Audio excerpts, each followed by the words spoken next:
Hey everyone, thanks for checking in for another video. I want to record kind of a quick thought I've been having here while on vacation. We're in Italy right now, particularly Ravello, Italy, and having a great time. It's a family vacation, and also using some work my wife is doing here as an excuse for all of us to get away. And I've been here for a couple of days, and I've noticed that my whole body is more relaxed. My whole body's kind of more calm. It's like something inside of me is shifting. It's for like a visual. It's almost like I've taken off some backpack of rocks or weights. It feels like being here now. And I think a lot of us know that kind of happens when we go on vacation, but I've been thinking about kind of why that is in terms of just some of the readings I've been doing. And I wanted to share that a little bit here, primarily so we can think about what can we take away from this and bring it more into our everyday life. So the thing that's happening is when I'm starting to feel more relaxed, probably like my whole autonomous nervous system is getting into kind of this, what we call top level vagal place, where I'm not under threat. Now, let me explain what I mean by that, because when you hear threat, we immediately think physical threat. But what I'm talking about is, at least for me and for a lot of us, my threats are much more about future-oriented scenarios, what could happen, or even like kind of present day things related to my self-esteem or how I think others view me. So threats for me can be what could go wrong at work, at home, whatever. A threat could be financial concerns that we have, or is there enough for the future? Do I have security? A threat could be, how am I doing in terms of the hierarchy against my peers? Comparison can be a threat. Feelings of like shame, not feeling enough, and the triggers that we could have through people we might even interact with on a daily basis. Those are today's versions of threats for so many of us. And those things take a toll because we don't view them as such, and so they're kind of building, and as a result we have this like low-level anxiety that we're carrying with us a lot of the time, and we don't know why that is. So we come to a place on vacation, and then I think there's something that's kind of happening. I want to talk about a couple of points in particular.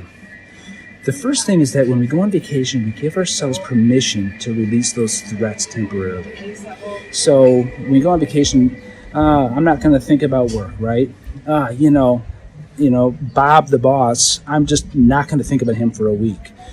Or, hey, we're on vacation, I'm not worried about money, let's just have a great time, just spend what you got to spend and let's just kind of live it up. But what we're doing with all those things is like I give myself permission to step out from underneath the threats, even temporarily.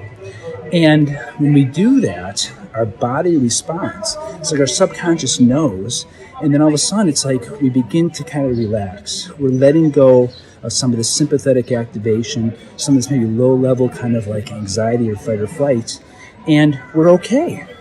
And what we say in psychological terms is we're feeling safe. So that's like the big point number one. And then the other thing too that makes us feel safe is there's so much connection here. I'm even walking into the square and there's just tons of people eating together, strangers talking.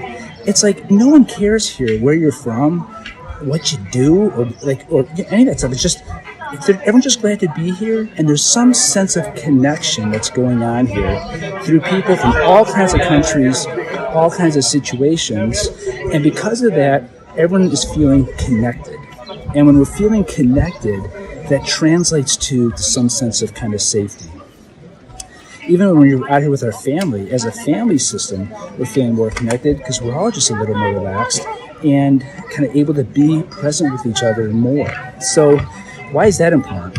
So there's a lot of lizards out here, and lizards generally show up alone. Lizards are not developed the way that we are. They don't really need others to feel safe, or else they would go search out for others. We, however, are developed to a place where we really do need others. That's a key thing for any kind of coming out of addiction. It's a key thing for so much mental health. Being alone isn't good. And not just online digitally, but being with others, being in community, and kind of experiencing that energy that can flow between people when they're together. So the other thing here is that there's just so much community, there's so much being together, and you take a lot of people together, you take the kind of the temporarily removing of threats, and then that opens us up for other feelings, like gratitude, like joy, like wonder, and like awe. And when we're in that place, life is really good and there's no desire to escape. And then if you are struggling in isolation, or you're struggling with something like an addiction or whatever that's keeping you alone, find a way to get out of that. Find a way to go find people, find a way to go be part of something, so that we can kind of begin to bring down that stuff that blocks us from experiencing the more positive emotions that make us really feel alive. All right, that last walk was uphill, so I'm out of breath. And I hope everyone has a great week, and I'll talk to you soon.